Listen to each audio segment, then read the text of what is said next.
Hello dear students, today we are going to learn a story from our Unit 1, Chapter 1, An Astrologer's Day by R.K. Narayan. This is a short story by R.K. Narayan which follows a man posing as an astrologer meeting the man he once tried to kill.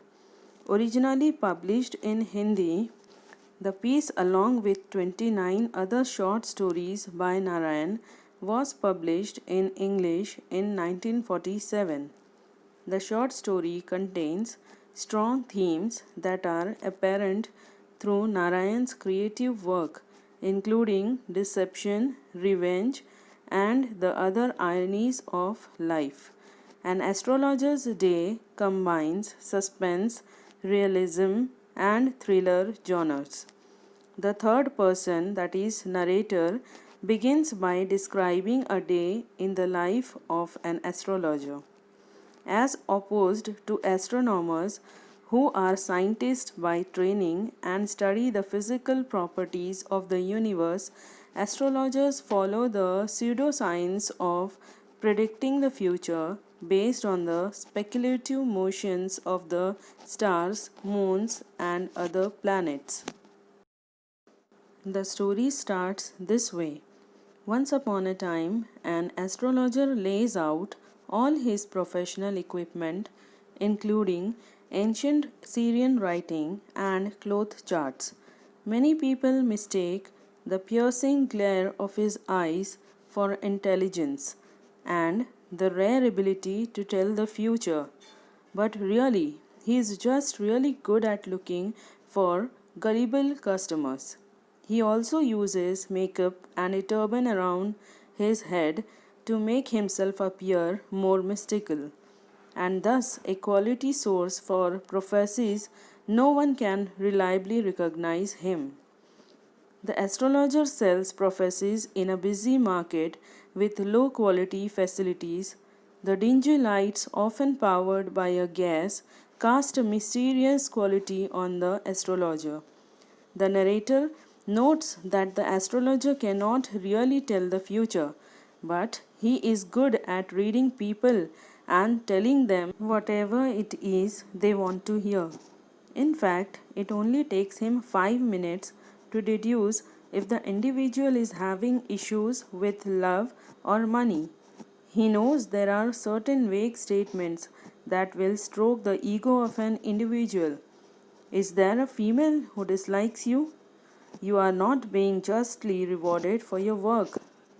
People find you intimidating, though you are kind on the inside. As this is a service, the narrator casts no judgment on the astrologer for what he does for a living. The narrator gives the backstory of the young astrologer.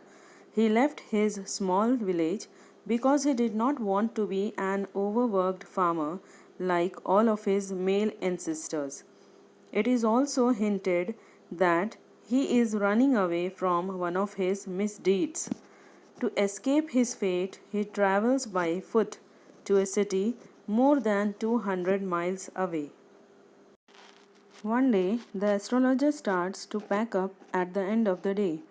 Because the neighboring nuts stand has turned off the green light for the day. The green light was a vital part of his act. Before he leaves, a stranger accosts him, saying that he is not a real astrologer. The astrologer says he only charges pennies per question. The man pulls out the equivalent of the pennies and says he has some questions for the astrologer. If he answers correctly, he can keep the pennies. The astrologer bargains for a higher price, and the duel begins. The stranger smokes while the astrologer begins his process. The stranger is clearly aggressive and rude.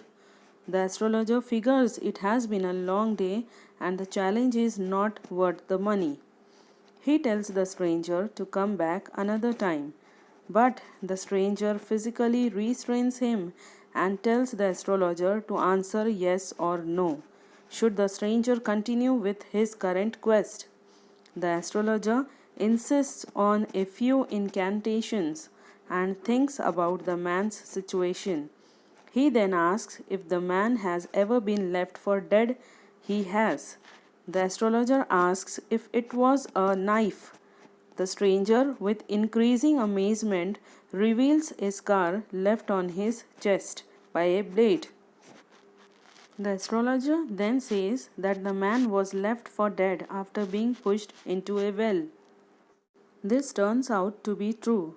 The stranger, amazed, asks when he should get his revenge on the person who assaulted him. The astrologer then calls his name Guru Nayak and says that the man he seeks against died 4 months ago. Nayak is amazed. There is no way the astrologer could have known his name. The astrologer replies simply that he knows many things. The astrologer warns Nayak to never journey south of this village. If he does so, he will surely be killed. But if he goes home, which is a 48-hour train ride north, then Nayak can live well into old age. Nayak says that will not be a problem. He only journeyed south to murder this individual. The only thing he regrets is that he could not have made the man's death more gruesome. Fortunately, the astrologer says he was crushed under a bus. It was, in fact, a terrifying death. Nayak is pleased by this news. The astrologer picks up his things and heads home. He is late and his wife is angry at him. But then he hands her the large bag of coins that he procured from Nayak. She is thrilled by the good fortune. After a nice dinner, the astrologer confesses to his wife that long ago, when he was a teenager, he was the one who pushed Nayak down the well and left him to die.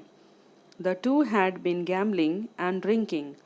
They got into a huge fight at the end, and in a fit of rage, the astrologer stuck a knife into Nayak and threw him down a well. But now that he knows Nayak did not die, the astrologer feels that he can sleep with a light heart now. So students, the message we get from this story is we must be responsible about what we have done and don't run away from our mistake. Hope you all have understood the story. Thank you.